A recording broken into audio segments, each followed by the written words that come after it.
Assalamualaikum warahmatullahi wabarakatuh. Nama saya Cecep Ilham. Di sini saya akan menjelaskan sedikit tentang analisis UML sistem penjualan toko figur. Yang pertama ada deskripsi aplikasi. Sistem toko figur ini merupakan aplikasi toko yang khususnya menjual figur secara online. Aplikasi ini memiliki beberapa sistem yang diterapkan. Ada admin yang dapat mengelola data figur seperti menambah, mengedit, dan menghapus data figur. Dan ada user yang dapat melihat data figur dan melakukan pembelian secara online. Kemudian proses bisnis. Yang pertama di sini user akan melakukan registrasi dan login, kemudian pada sistem akan diproses data user dan masuk ke database. Setelah itu si user login dan dapat melihat barang dan membuat pesanan. Setelah itu sistem akan otomatis membuat pesanan untuk diverifikasi oleh admin. Setelah pesanan sudah diverifikasi oleh admin, kemudian sistem melakukan memproses pembayaran si user. Setelah itu user memilih metode pembayaran. Sesudah user memilih metode pembayaran, kemudian si user akan melakukan pembayaran dan kemudian akan diserahkan kepada admin untuk menerima laporan pembayaran untuk supaya admin dapat mengirim barang. Kemudian untuk use case diagram. Di sini ada admin dan user. Untuk admin dapat mengelola data figur, mengelola data user. Untuk dapat mengelola data figur dan mengelola data user, admin harus terlebih dahulu login. Kemudian user juga di sini untuk melihat data figur atau melakukan transaksi. User juga harus melakukan login terlebih dahulu. Kemudian admin dan user dapat logout.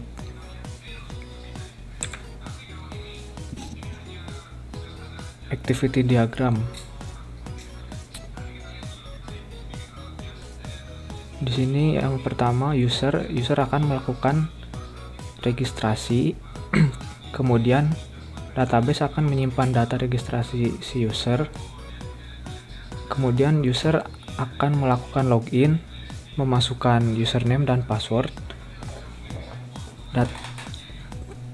Si database akan mengecek username dan password. Apabila si username atau password ada yang salah atau tidak valid, maka akan kembali kepada form login.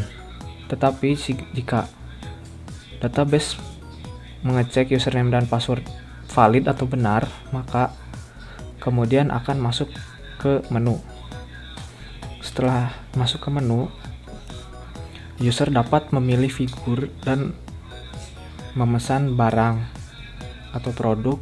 Setelah itu sistem akan melakukan konfirmasi transaksi user dan akan diteruskan kepada database yang mengolah data pembayaran. Setelah itu user akan memilih metode pembayaran dan melakukan pembayaran,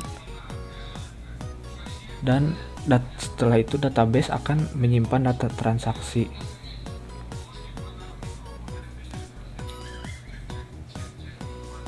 Kemudian user dapat melakukan logout.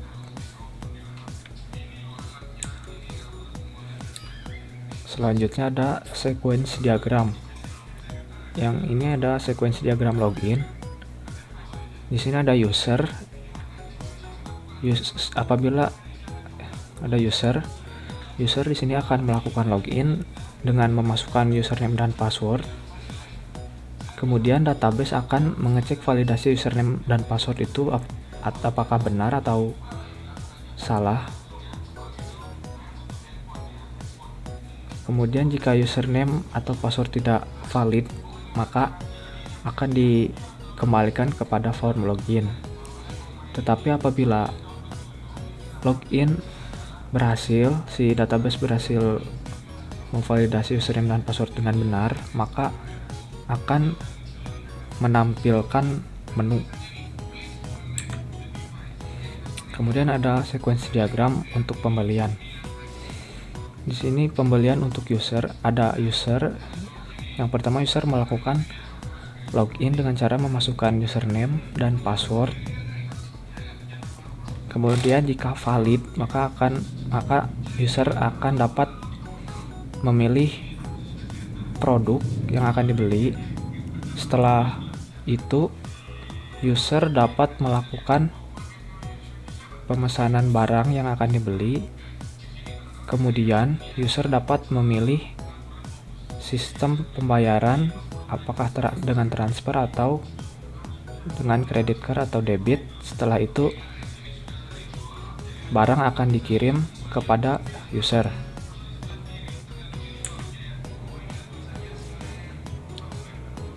Kemudian ada kelas diagram. Yang pertama ada produk, kemudian ada sistem, ada user, admin, dan pembayaran. Di sini user dapat melakukan login, input.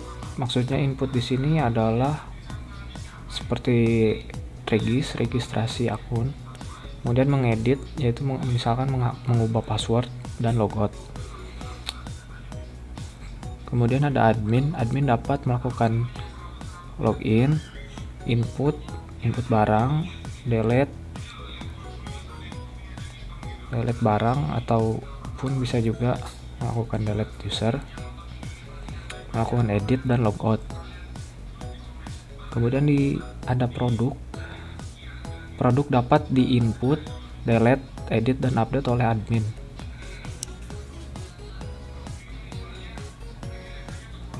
Kemudian ada sistem di sini ada untuk login, ada untuk menu display juga. Kemudian ada pembayaran dapat dilakukan dengan dua cara, yaitu transfer atau melakukan dengan CC atau debit. Selanjutnya ini ada deployment diagram. Di deployment diagram ada web client, web server, database, dan web admin. Untuk web client di sini ada user interface yang dapat melihat produk dan juga melakukan transaksi online dan akan terhubung ke database. Kemudian ada web admin. Di sini web admin, user interface admin, dapat mengelola produk yang ada pada database MySQL. Cukup sekian sedikit penjelasan dari saya. Mohon maaf bila ada kesalahan. Sekian dan terima kasih.